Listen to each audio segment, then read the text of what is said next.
Buenas tardes. Buenas tardes, Iván, ¿cómo estás? Gracias a Dios, Nuevamente, nuevo año, nuevamente ¿verdad? un nuevo año, comenzando con este trabajo que el Así Señor nos mismo. ha permitido Amén. hasta ahora. Pues gracias por su misericordia y por su paciencia con nosotros, por así decirlo, Amén, pastor. así mismo, hermano. Pastor, ¿qué tal si ora para empezar Seguro que entonces? sí. Padre, gracias te damos una vez más porque tú estás en medio nuestro. Gracias por tu amor, por tu misericordia para con nosotros. Bendice este programa que estamos realizando para dar a conocer el libro La Justicia de los Siglos. Permite que lo que aquí hablemos sea bien claro, que las personas puedan entenderlo. Y ayúdanos a exponer, Señor, lo que dice la historia y lo que dice tu palabra. Estamos tratando con un libro que trata de la historia universal según la interpretación cristiana. Te pedimos que tú nos ayudes a exponer estas verdades, que seas con los oyentes y que estarán escuchando y estarán viendo este programa. Bendíceles en sus vidas y que lo que aquí expongamos sirva para que ellos puedan profundizar más en tus cosas y aprender más ampliamente acerca de tu palabra. Te lo presentamos todo en el nombre de Cristo Jesús, nuestro Señor y Salvador. Amén. Amén, amén. Bien. Vamos a iniciar entonces esta parte, sería la parte 21 ya, la grabación 21, y vamos a iniciar en la página 410. El título es Análisis de las religiones de misterio y sus similitudes con el cristianismo.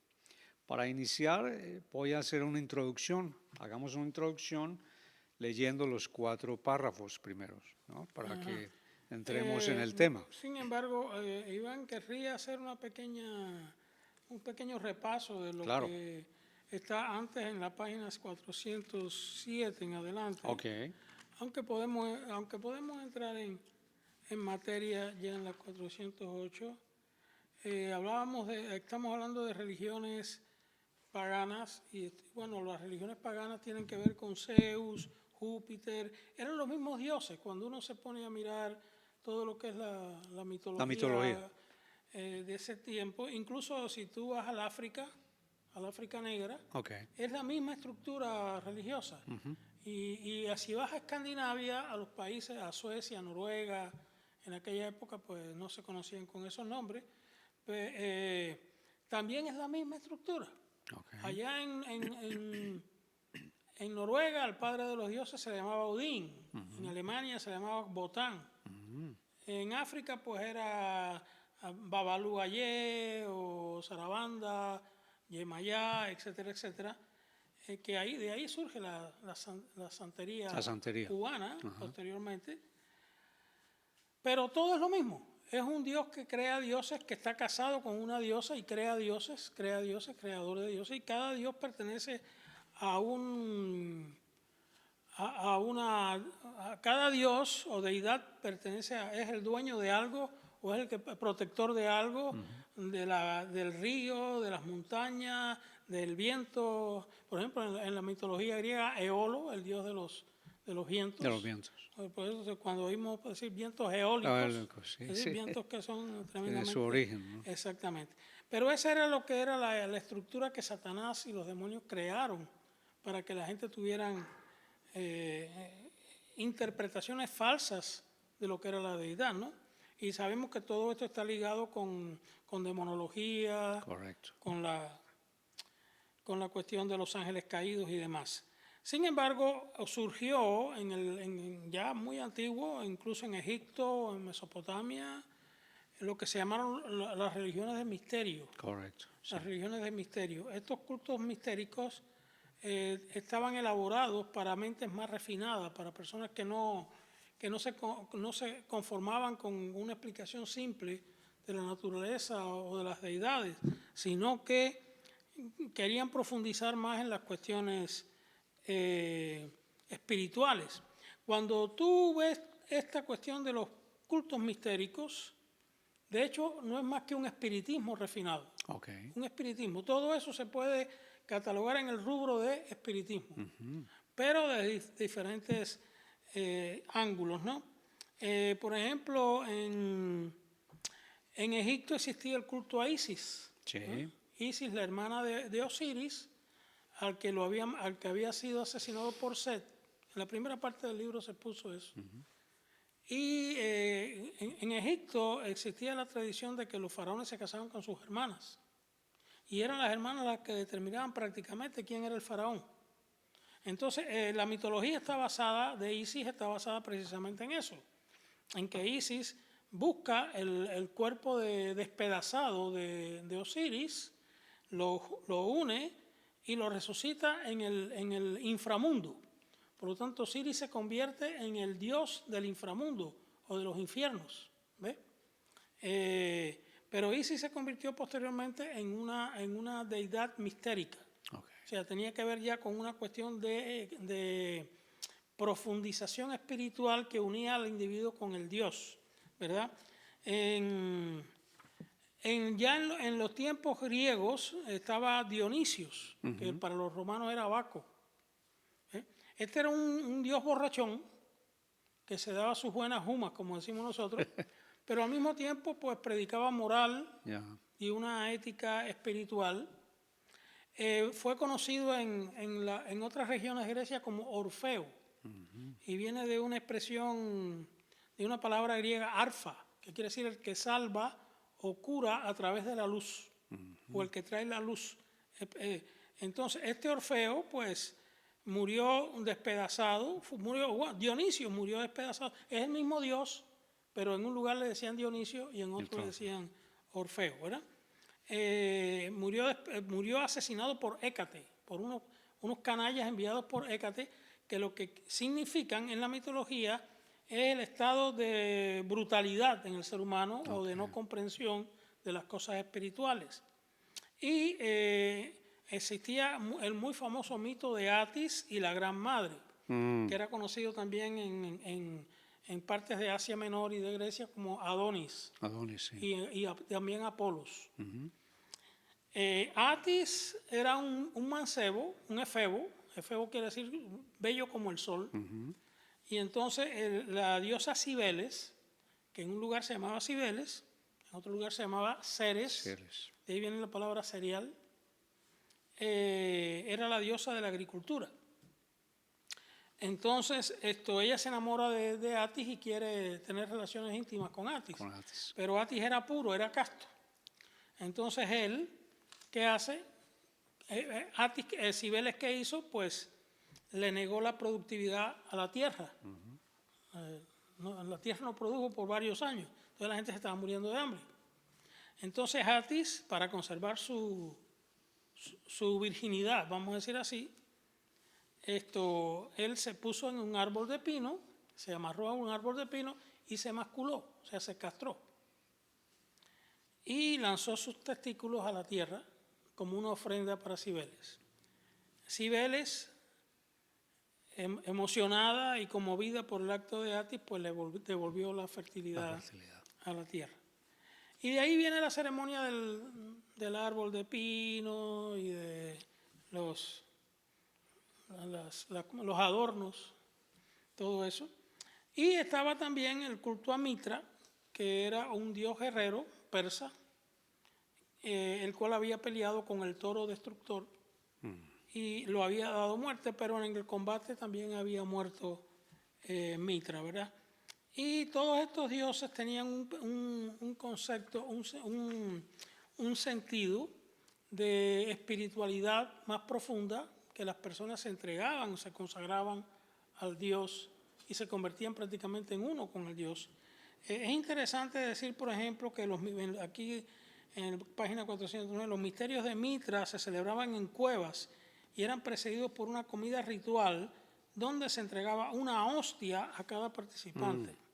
¿Sí? En esta hostia estaban grabadas las letras H y S y significaban Helios Invictus Soter, o sea, Sol Invencible Salvador, porque Mitra estaba emparentada, era una imagen del sol. ¿Ve?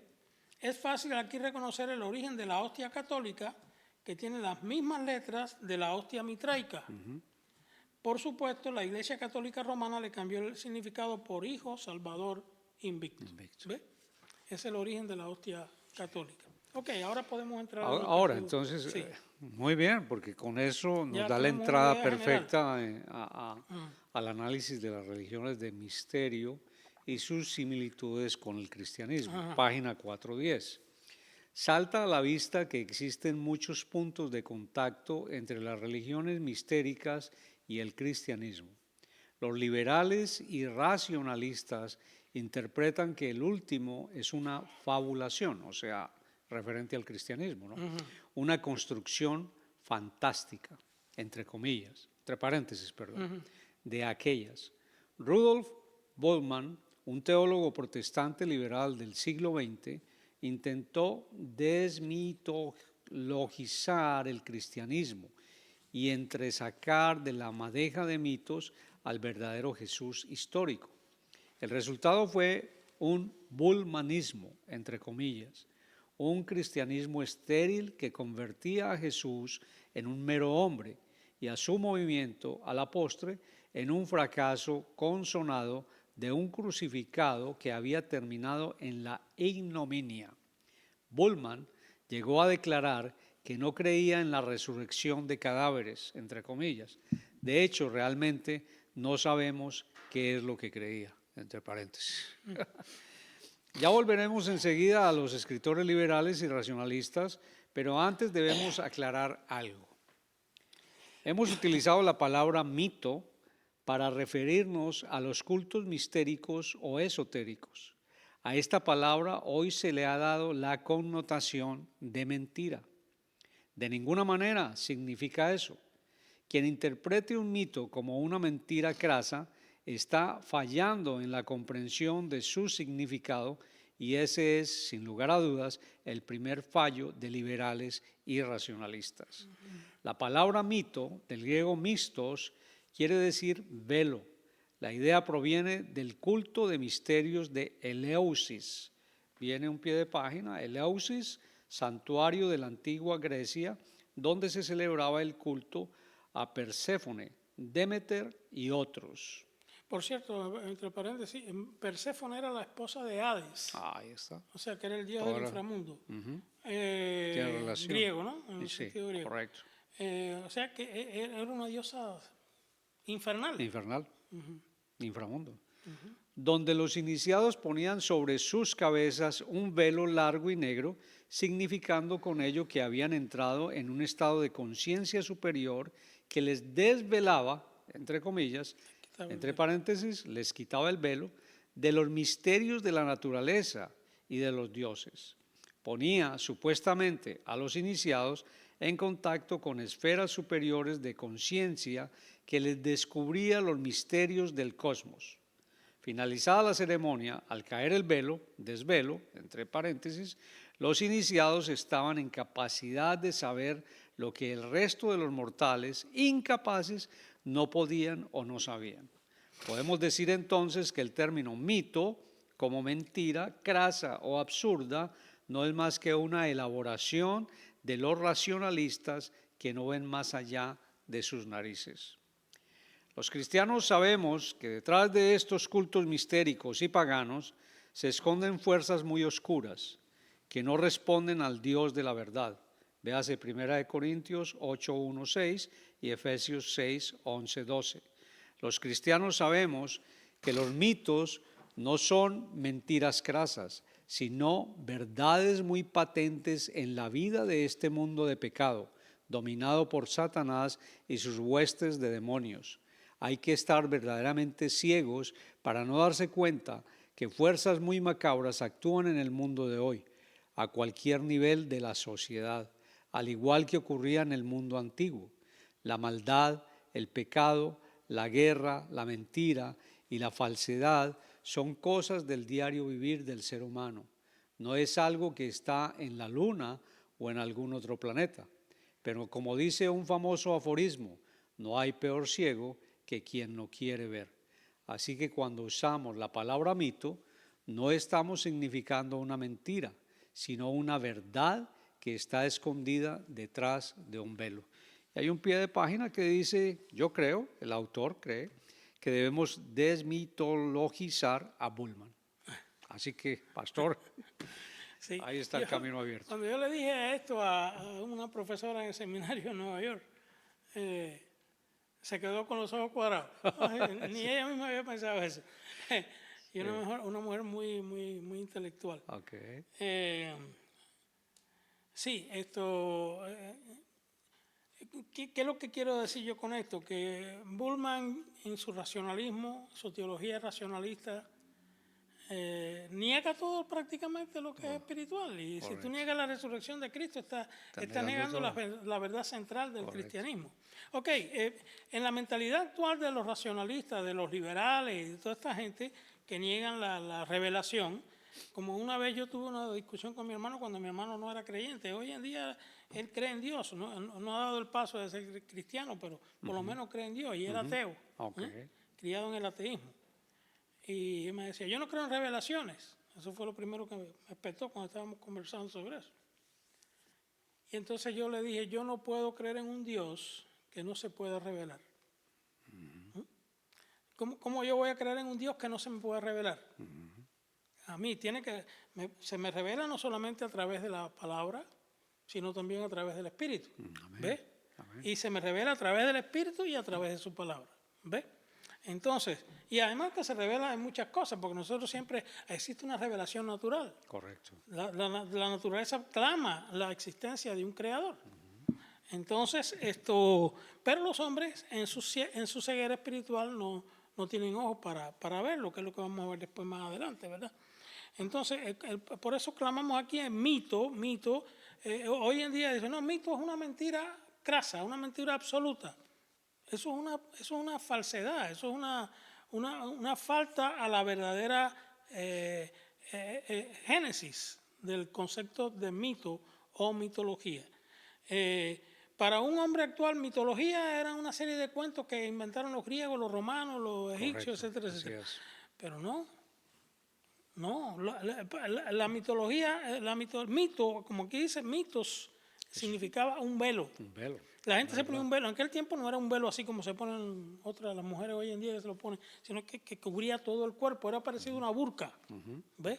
Usted sabe lo que es una burka musulmana, ¿verdad? Musulmana. Entonces era parecido así, negro. Entonces en la noche de los misterios de Eleusis, de allí de Perséfone, Demeter y los otros, ellos iban al santuario y a cierta hora de la noche, no sé si eran las 12 o las 2 de la mañana, 12 de la mañana o 2, allí entonces se manifestaba el Dios.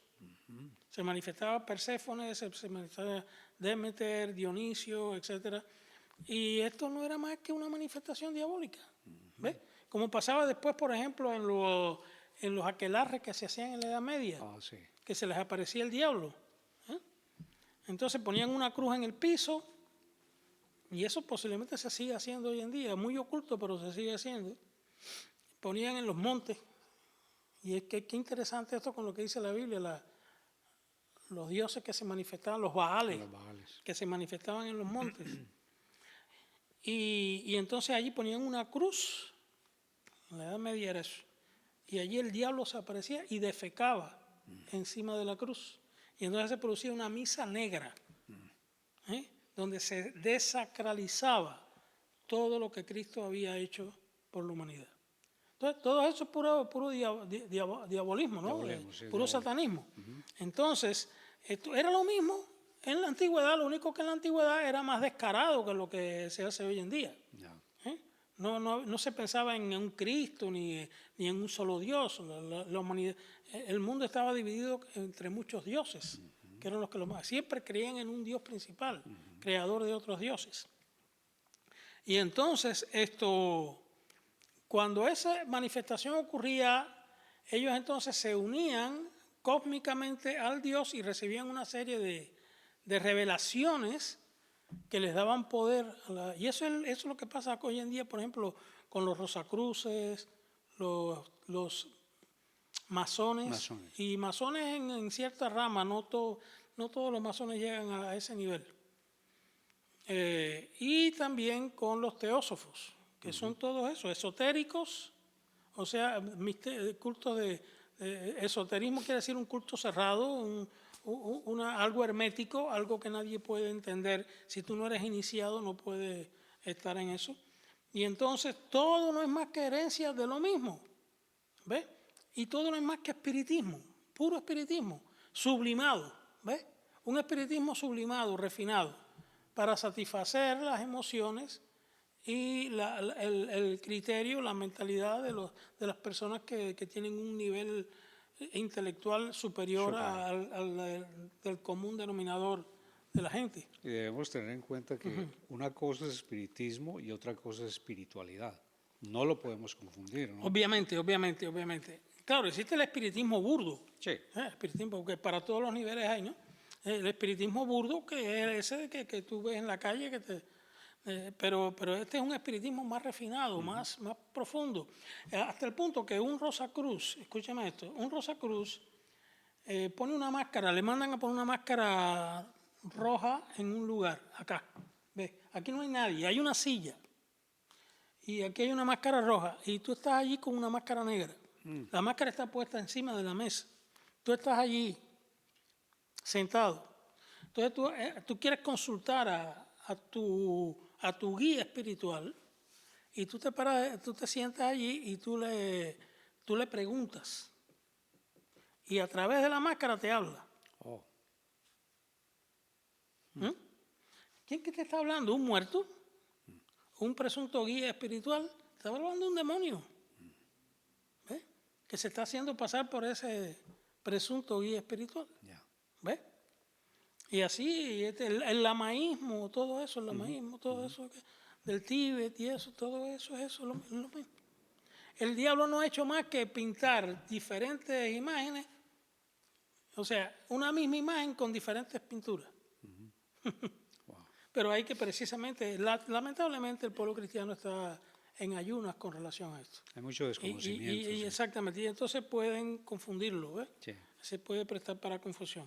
Y lo importante que esto produce es que te da la sensación de que tú también tienes poder.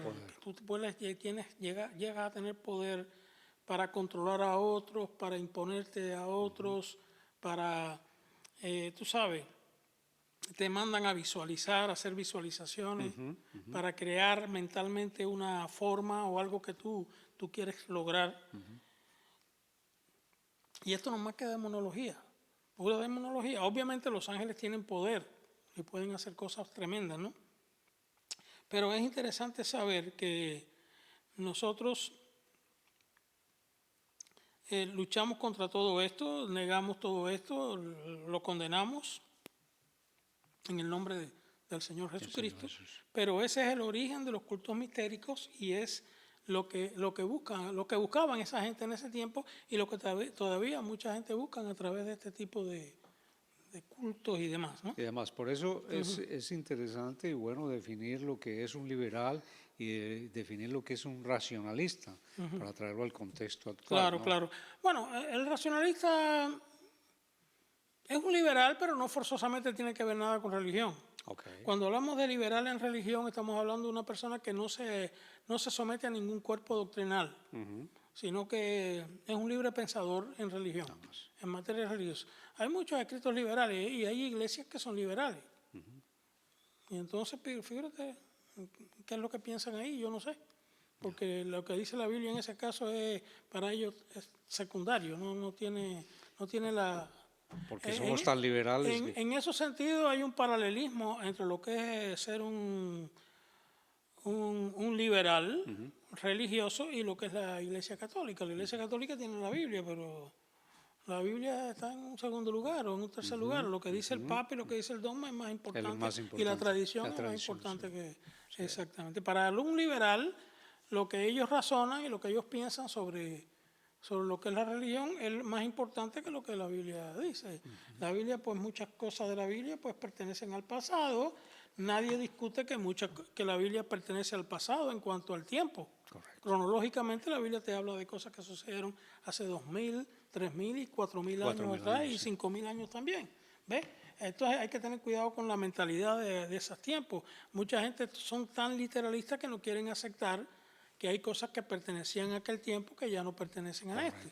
Por ejemplo, cuando Pablo te dice que la mujer debe tener el velo, está hablando en base a la categoría social que existía en su tiempo. Una mujer en la calle sin un velo puesto significaba una ramera, una prostituta. ¿Ves? Entonces, en el contexto. en el contexto social de aquel tiempo. Hoy en día eso no significa eso. ¿Ves? Correcto. Entonces yo llegué a ver a mujeres entrando en la iglesia católica con el famoso velo, que era un pequeño velo que se ponían así en la cabeza y ya, y más nada. ¿Ves? Hoy en día las mujeres entran en la iglesia católica y no se ponen velo. ¿Ves? Yo no veo a ninguna mujer en la iglesia católica con un velo puesto. ¿Ves? O sea que hay cosas que pertenecen a una época que ya no son así. ¿Ves? Pero no quiere decir eso que la esencia de la Biblia, lo que la Biblia enseña, como doctrina, como sistema doctrinal, no tenga valor. Para nosotros es final. ¿Ves? Es final lo que la palabra de Dios enseña. ¿Ves? Entonces, sí, ¿quería decirme alguna otra? No, era trabajar un poquito sobre esa parte que usted habla ahí en la página 411, precisamente hablando de lo que son un liberal y lo que es un racionalista. Sí, bueno. Ahora, también más adelante en la página 412 habla del sincretismo cultural, que es bien interesante claro. tocar ese tema, ¿no? Bueno, déjame solamente explicarte algo. Esto no tiene nada que ver con política. A veces No, la gente, no, liberal, no. política, No, política, no, no. eso es una cosa y esto es otra. Esto es completamente diferente. ¿Eh? El que me decía en la página. Sí, del sincretismo cultural en la página 412, que es bien interesante también ese concepto de entender lo que es el sincretismo cultural, que lo plantea muy bien usted ahí. Bueno, es incuestionable que todas las culturas influyen, ¿no? Sí. Y nosotros lo podemos ver aquí en los Estados Unidos. Aquí Claro. hay diferentes manifestaciones culturales, Correcto. raciales, etcétera. Aquí vine a conocer yo a los hindúes. Yo no sabía que era un hindú, yo me hacía una idea porque lo que yo leí en mi país. Claro. Y vine a conocer a los judíos, propiamente hablando, que en Exacto. Cuba había judíos, pero se comportaban de una manera diferente, o yo no sé, o se vestían diferente. Aquí es donde yo vengo a ver un judío con un gabán negro, con las trencitas, los hasidín, ¿no? Los hasídicos. Esto, veo los japoneses, veo los chinos, veo... en mi país esas eran manifestaciones muy limitadas socialmente. Entonces, aquí es donde uno conoce, todos nosotros de una u otra manera estamos conectados, respiramos el mismo aire, vivimos en el mismo lugar y culturalmente nos conectamos o ¿cómo se llama? Nos influimos. Y relacionamos también. Nos relacionamos, nos influimos, ¿verdad? Entonces no cabe ninguna duda de eso. En los países nuestros, por ejemplo, en mi país el concepto era de que cuando tú venías de allá, tú te americanizabas completamente. Aquí tú pensabas con un sajón, vivías como un sajón y hacías las cosas que... Y eso no es verdad. Aquí nosotros nos reunimos en nuestras propias clanes, por decir etnias, de alguna manera, etnias, ¿sí, la etnia, sí. Entonces tenemos nuestras costumbres. Hay tiendas donde tú compras la comida que tú comes. Correcto. No toda quizás, pero buena parte de la comida que uno come. Sí. Entonces el americano no se come eso, o lo come de una manera muy limitada. Entonces ellos tienen su cultura, nosotros tenemos la nuestra, los chinos tienen la de ellos, los indios tienen la de ellos, y cada cual tiene su... Y sin embargo, compartimos, podemos relacionarnos y vivir. O sea que ese sincretismo cultural que vivimos ahora era lo que se vivía también en la época de Jesús. También, no cabe duda. Con todas estas no cabe duda. etnias que habían alrededor de Jerusalén. Mira, el Señor obra con eso, cuando tú te pones eso, a uno la mente le explota porque hay muchas cosas que uno quisiera decir y no siempre lo logra. ¿Ves? Por ejemplo, cuando Dios llamó a Abraham, Dios no llamó a un hombre que era un siervo en una casa. No. Llamó a un hombre que tenía posesiones. Sí.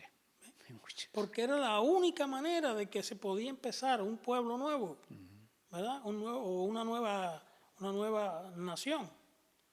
Tenía que ser un hombre que tuviera posibilidades económicas para, como los tenía Abraham, para ir a otra tierra, asentarse en aquella tierra y empezar a trabajar para crear el nuevo pueblo. Cuando ya llegamos al Nuevo Testamento, viene el Señor Jesucristo, hace su ministerio en la tierra y pasa todo lo que pasó, su muerte sacrificial, el nuevo pacto, resucita y es ascendido.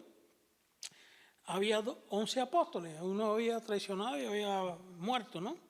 había 11 apóstoles. Sin embargo, a pesar de todo el trabajo que hizo Pedro, y no cabe la menor duda de que Pedro fue un hombre que se superó intelectualmente, de un simple pescador en una barca en el mar de Galilea, se convirtió en el líder de la iglesia.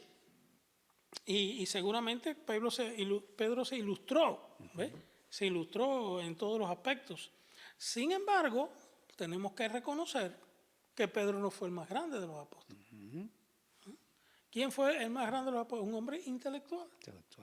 Un hombre que era de Tarso y que estaba ligado con la cultura griega, romana, era ciudadano romano y conocía al dedillo la cultura judía. Y judío, además. ¿Ves? O sea, que era un hombre que era un intelectual en el más alto nivel de la expresión. Ese es el hombre que se le debe un trabajo extraordinario y 13 epístolas en la Biblia. Sin Pablo no sé qué hubiera pasado. Quizás hubiéramos todavía estado dentro de la mentalidad judía. ¿Ves? Acuérdate que no estamos aquí relatando ese punto, quizás eso sea más adelante, ¿no? Esto sí, es más adelante seguramente, cuando lleguemos al Concilio de Jerusalén y demás, pero podemos hacer un pequeño adelanto. Cuando los cristianos, cuando los jerusalemitanos se convierten al cristianismo tras el discurso de Pedro, dice que muchos fariseos y sacerdotes creyeron, y eran fariseos y sacerdotes cristianos. Pero ¿qué pasaba? Que ellos estaban dentro de la mentalidad judía, no podían liberarse de eso. Entonces un fariseo entendía lo mismo que entendía un judío antiguo, que una persona para venir a formar parte del pueblo de Israel tenía que hacerse judío. ¿Ves? Entonces ellos no admitían, sí, claro, tú podías ser de allá de la Polinesia, pero cuando tú venías aquí tú decías, yo creo en Cristo, ok, perfecto, ahora tú te tienes que convertir en israelita. Ahora si eres hombre, ¿no? Te vamos a circuncidar, te vamos a bautizar y después de eso, entonces tú te conviertes, ya no eres más polinesio, ahora eres un judío cristiano. ¿Ves? Ok, si eso hubiese seguido así,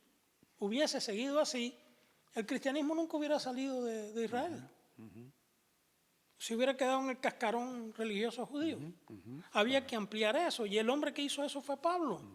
¿Ves? Bueno, Dios le dio un tip a Pedro, podemos decir, ¿no? Cuando lo mandó a predicarle a Cornelio. ¿Sí? ¿Verdad? Que cuando Pedro...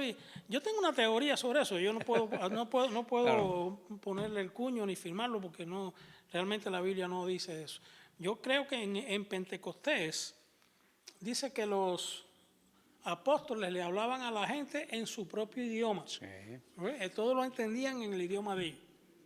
O sea, ahí no se habló lo que se llama realmente glosolalia, la glosolalia actual. Se habló xenoglosia, o sea, hablar en un idioma extranjero. Y cuando Pedro fue a casa de Cornelio, dice que ellos hablaron en lengua y ellos se asombraron, los judíos se asombraron. Bueno, lo que yo sugiero es que ellos hablaron en hebreo.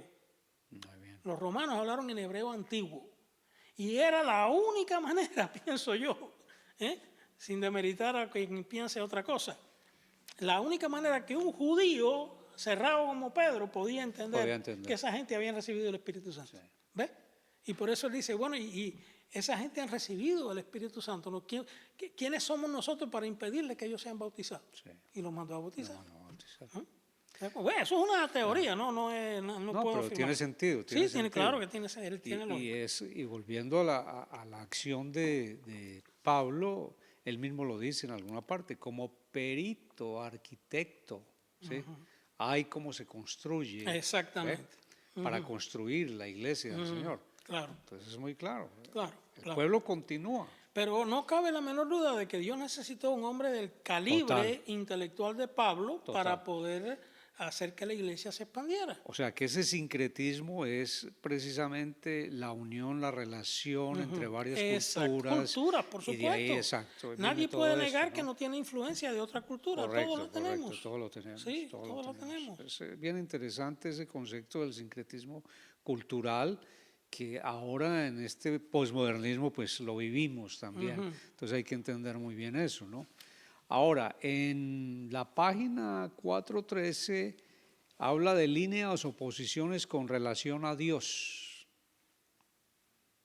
donde dice... ¿En qué parte? cuando está diciendo en el primer capítulo de este libro, es el segundo párrafo de la página 413, abordamos dos líneas o posiciones con relación a Dios, que desde el primerísimo momento de la humanidad dividieron al hombre en dos ramas religiosas, la abelita y la cainaíta.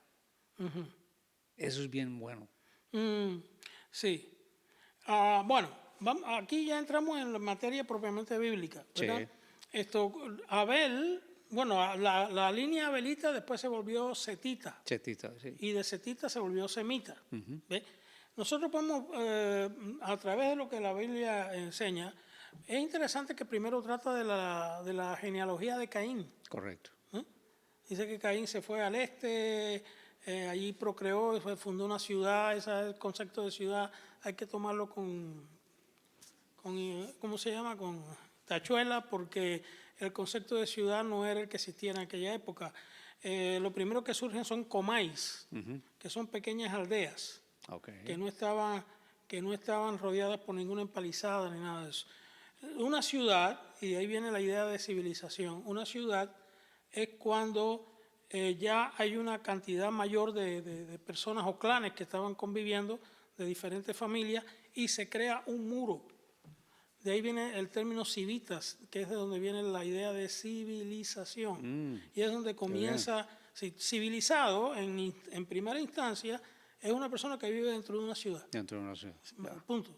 Ya después entran una serie de factores culturales, etcétera, religiosos inclusive, que no tienen nada que ver con lo que sería una ciudad, ¿verdad? O sí, o viene a formar parte del patrimonio de lo que es una ciudad. Entonces, pero cuando eso ocurre es que comienza, ya se rompe la línea histórica que existe entre lo que es la prehistoria y lo que es la civilización. ¿Okay? Y bueno, se sabe que las primeras ciudades aparecen en la Mesopotamia y en Egipto. Posteriormente surgen en China y en la India, ¿no? Pero, y muy posteriormente en Grecia, en Italia, etcétera, etcétera. Ahora bien, cuando nosotros tomamos esto de los orígenes, ¿ve? Hay dos líneas de pensamiento religioso. Una es la de Abel, que sigue las instrucciones de Adán y Eva, que educaron a sus hijos en la creencia a un solo Dios. Y hoy en día los científicos, los antropólogos, los arqueólogos, toda esta gente han descubierto que en los orígenes los hombres creían en un solo Dios. ¿Ve? Entonces, pero por el otro lado está la línea cainita, que siguió la inclinación que le había sembrado Satanás a Adán y a Eva. Aunque Adán y Eva cayeron en el pecado, y por eso la mayoría creemos que ellos se salvaron a pesar de todo, ellos siguieron creyendo en el verdadero Dios, se dieron cuenta de su error. Cuando tú vas allí a Génesis te das cuenta que ellos se dieron cuenta del error que habían cometido, ¿no?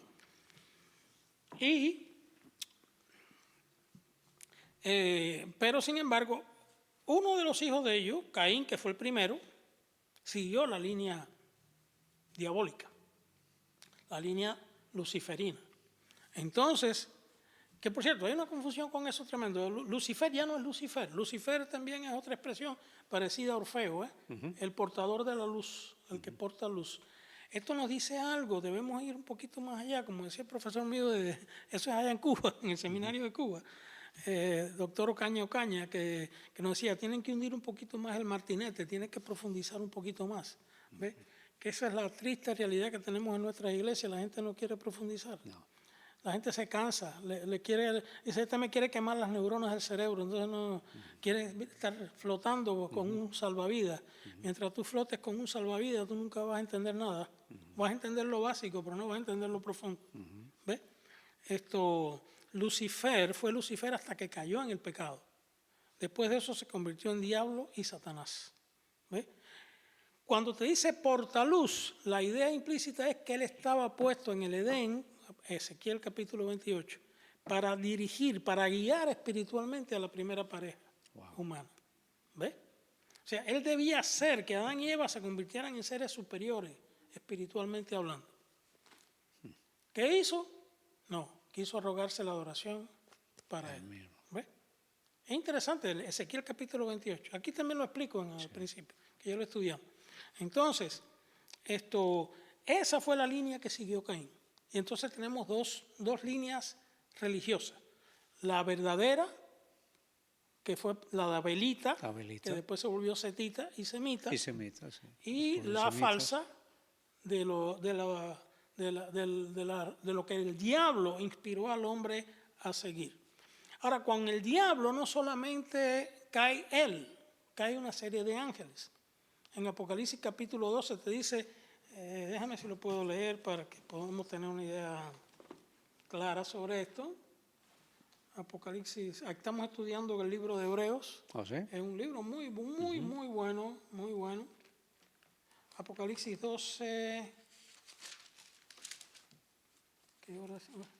Tenemos apenas unos minutitos, esto no vamos a poder concluirlo. Apocalipsis 12 dice, también apareció otra señal, versículo 3, en el cielo, he aquí un gran dragón escarlata, que tenía 7 cabezas y 10 cuernos, y en sus cabezas 7 diademas. La idea del dragón es la idea de una serpiente, la serpiente antigua te dice que es el dragón, ¿verdad? Y era un animal de la mitología. Bueno, dicen que era de la mitología, pero en el año 900 antes de Cristo, en una cueva en Israel se encontraron los restos de un ser que tenía la figura esa fusiforme que se ven los dragones, que tenía alas. ¿Ves? Entonces quiere decir que ese tipo de animal parece que sí existió, pero que desapareció mucho antes de la aparición del ser humano. Entonces, dice, he aquí un gran dragón escarlata, que ese animal era tan temible que inspiró la idea de un ser agresivo, destructivo, ¿verdad?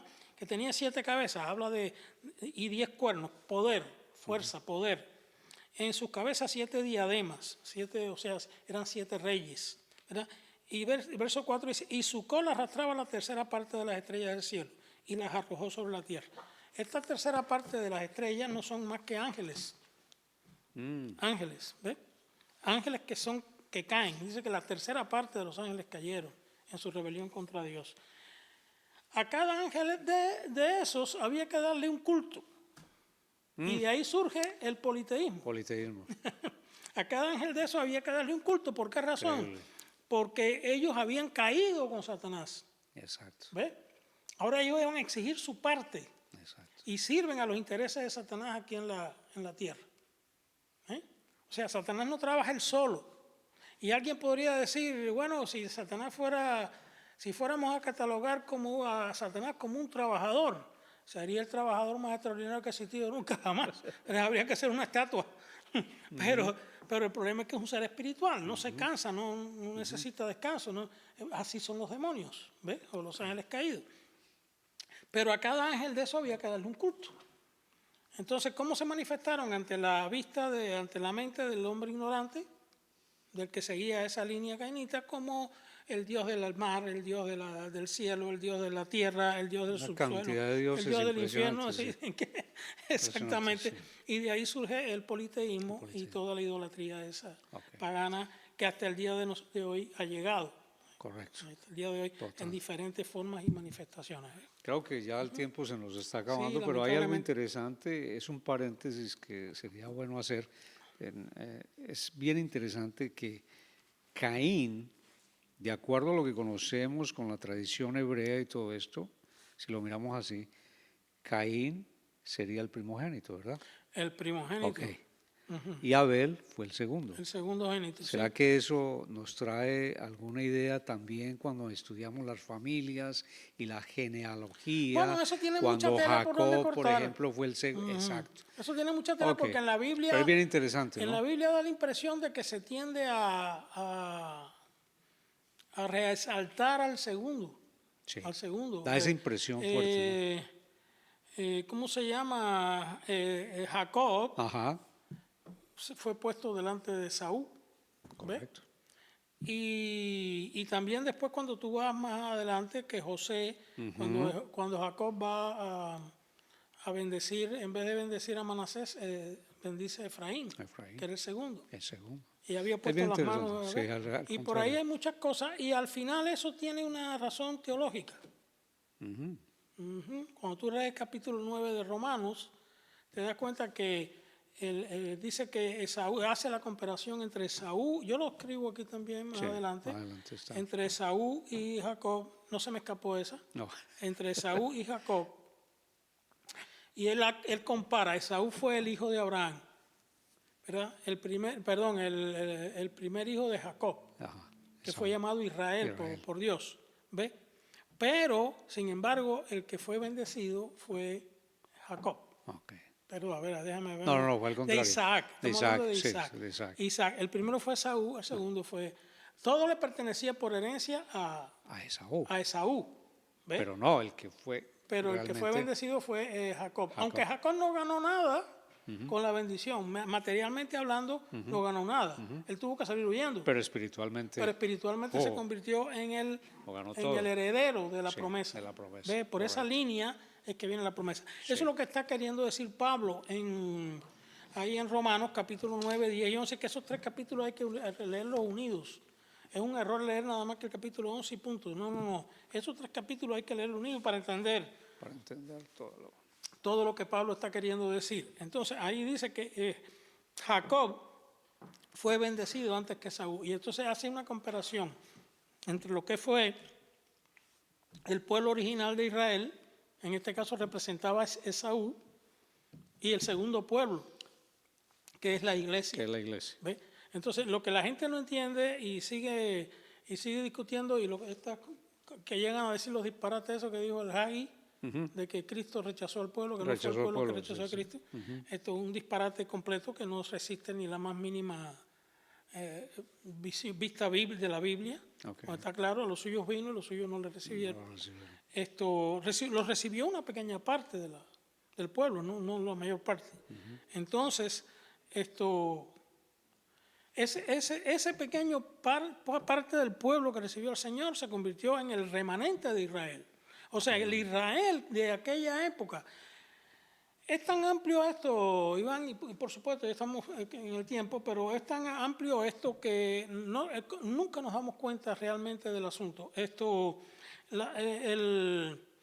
verdadero pueblo de Israel en la antigüedad no fue todo el pueblo. Todos estaban bajo la cortina del pacto. Pero una parte de ese pueblo era traidor. ¿Verdad? Adoraba a Dios, es falso. Como le dice Dios a Ezequiel, mira lo que hacen, hijo del hombre, mira lo que hacen esta gente en el templo. Sí. Arriba adoran a Jehová, pero abajo en lo que nosotros llamamos el Beima, ¿no? En el sótano, está lleno de pinturas de demonios y está lleno de pinturas de dioses, y hay hombres adorando al sol y hay otras mujeres endechando a Tamus. ¿Te das cuenta? Entonces, esa parte del pueblo, eso no era verdaderamente pueblo de Dios. Estaban bajo el pacto, pero no eran pueblo de Dios.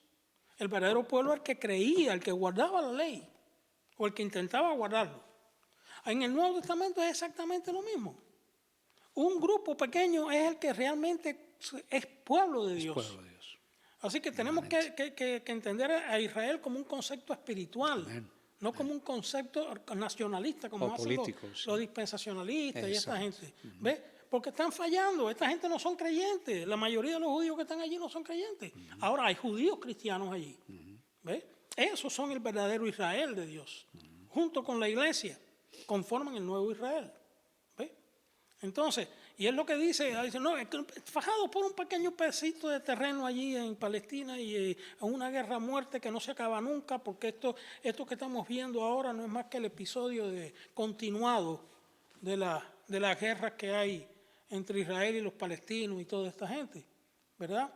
Que se odian a muerte, los primos más mal llevados de la historia. Sí. Entonces, no. Ese no es el pedacito. La Biblia dice claramente, Hebreos capítulo 12, dice, Abraham buscaba una ciudad. Dice, Dios le dijo a Abraham, tu simiente va a heredar esta tierra. Y sí, Abraham lo creyó y la heredó y Dios lo cumplió. Pero dice dice ahí en Hebreos que Abraham buscaba una ciudad que no era de esta tierra, buscaba la ciudad celestial, la nueva Jerusalén. ¿Ves? Porque la visión de Abraham abarcaba al mundo entero. Y es la promesa de Dios, darnos el mundo entero. Es como yo lo he dicho a veces en mensajes, nosotros, esta tierra ya es nuestra. Esta tierra es de la iglesia, porque el Señor nos la prometió y el Señor la conquistó en la cruz. Sin embargo, aún no la poseemos. Estamos como Abraham, ¿verdad? Abraham estuvo en Canaán y Abraham lo que poseyó fue una tumba allí, la cueva de Macpela, para enterrar a su mujer. A su mujer, sí. Entonces, sin embargo, él dice, si él hubiera buscado una ciudad, mejor tiempo hubiera tenido para volverse a su tierra, ¿ves? Donde habían ciudades grandes y riquísimas. No, porque él miraba la ciudad celestial. La Jerusalén celestial. ¿Ves? Entonces, cuando nosotros miramos eso, yo digo, porque qué irracional es que estén ahora peleando por un pedacito de tierra y que crean que eso es lo que Israel se va a quedar con ese pedacito de tierra. Israel se va a quedar, el Israel de Dios se va a quedar con todo el mundo. Un día cuando el Señor Jesucristo vuelva con poder y gloria, esta tierra va a ser restablecida. Amén. Y la iglesia va a tomar posesión de ella. Bueno, aquí nos quedamos, ¿verdad? Sí, nos quedamos acá y otra... para la próxima va a haber algo bien interesante cuando se va a hablar de los burladores. En este caso, Celso, que se burlaba del cristianismo, los argumentos de Pepe Rodríguez, tremendo, ¿no? Bueno, mi hermano, creo que es tiempo ya de orar para despedirnos. Seguro. Y que el Señor nos prepare para la próxima, ¿no? Amén. Amén. Bien, deseamos lo mejor para aquellas personas, hermanos que nos escuchen o que nos estén escuchando próximamente. Dios les bendiga a todos. Les deseamos un año bueno, que Dios les bendiga, les cuide a ellos y a sus familias. Y vamos a ponernos en la mano del Señor para continuar nuestro camino, ¿verdad? Padre, gracias te damos. Hemos podido poner parte de lo que tú nos has dado. Nosotros somos muy limitados en nuestras percepciones, en nuestro entendimiento de las cosas. Pero tú, Señor, nos amplías el conocimiento a través de tu Espíritu Santo. Bendice a las personas que nos están escuchando o a aquellos que nos escucharán en un futuro. También bendice a nuestro hermano Iván, a su familia. Bendice todo lo que hagamos en este día, sea conforme a tu divina voluntad, Señor. Perdona nuestros pecados y nuestras faltas. Lo ponemos todo delante de ti y prepáranos para mañana poder estar en tu casa de oración, alabándote, glorificando tu nombre como tú lo mereces. Gracias por todo, Señor. En el nombre de Cristo Jesús te lo imploramos. Amén. Amén. Gracias, mi hermano. Dios te bendiga. Igualmente.